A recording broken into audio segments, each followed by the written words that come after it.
Alright folks, what I'm doing here today is I'm starting another leather project. As you can see, I got a little bit of a template out here, and sorry about the bad lighting. It's like I only got so much light over here in the little work area, but my friend Tank has a USMC KA-BAR fighting style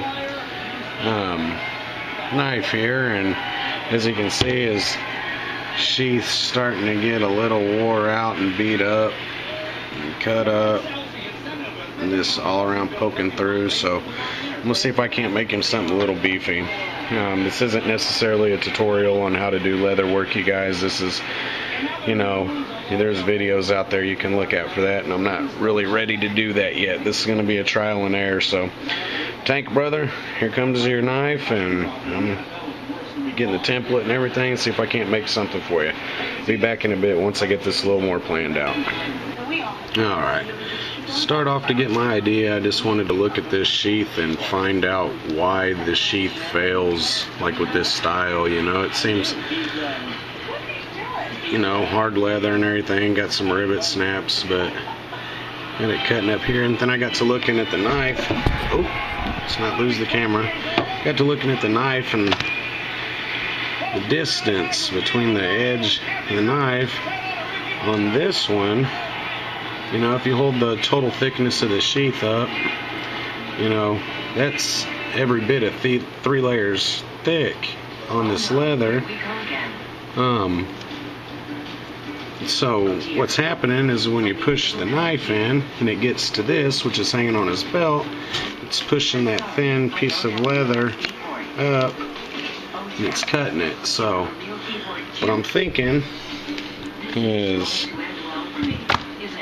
how the knife would fit in the sheath. You know, I'm starting to get the welt and everything kind of mapped out, but what I'm going to do is probably do 2 layers thick of leather for the back plate to lift the blade up, to keep that nice and heavy, and then I can still put in a welt in there, and then this top piece, the main piece in the front, will be a fold over, so that'll loop back on itself to where I can have a belt spot. But on my last insert of the leather that I'm going to be putting underneath this blade is going to have 2 pieces that come out here, and that's going to be for the buckle. I'm going to try to get him one of them little elastic bands for the quick release, so when this is on the shoulder rig hanging upside down and he pops the buckle, and get it out of the way, and it'll prevent that from being cut. So that's my idea, that's what I'm going with, so we'll see if we can't get that together. Okay, I'm getting these pieces cut out now. Almost got them all. So here's what I was talking about with raising the knife up. Got a couple layers of leather down there on the bottom to give the blade its lift that it needs, to where it doesn't winch against the top cover, which will inevitably be the face of this. But we got the welt, comes off, welt goes in there, 2 pieces. Then this isn't the actual piece, but it's the back piece. And I'll have the cover, which I have the tooling and stuff on it, and then I'm probably going to put a couple of D-rings down here somehow. And then there's one more layer to this beast of a sheath for this knife. That's going to be a long piece, and that's going to form the belt loop that goes underneath everything. Let's see, so it all sit like that, and everything will be pressed down. So I'm going to start gluing together a couple of the layers. This double stack piece, I'm going to get it glued, get the welt and stuff glued in, and then I'm going to get my front cover ready for the dimensions. So once I'm done tooling it, I can lay it on here, trim the edge, and then I can start running my stitch lines and drilling my holes or attaching the D-rings, however. But it's going to be a beast of a sheath. It's going to be a pretty thick one.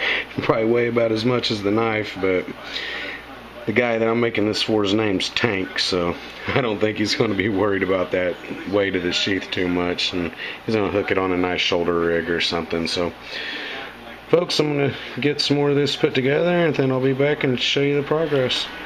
Alright, applying glue now. I'm going to get this all pasted up to where we get a good tacky surface all the way up to the edge. Get both pieces done like this. And then I'm going to stick them together with both finished sides facing out on each side. So it's going to be rough surface to rough surface on this glue. Alright, so what we've got done now is I've glued the pieces together and got everything lined up to compensate for the thickness and the welt of the knife. This is still far from being finished size. Once everything's put together, the edges will be taken care of and everything's squared up true, but that's what I got so far. Now all I'm going to take is my tooling marble. Got it here on my lap, but I'm going to set it up on top of this leather, make sure the glue's real good, let it dry for a few, and then we'll get ready for the top.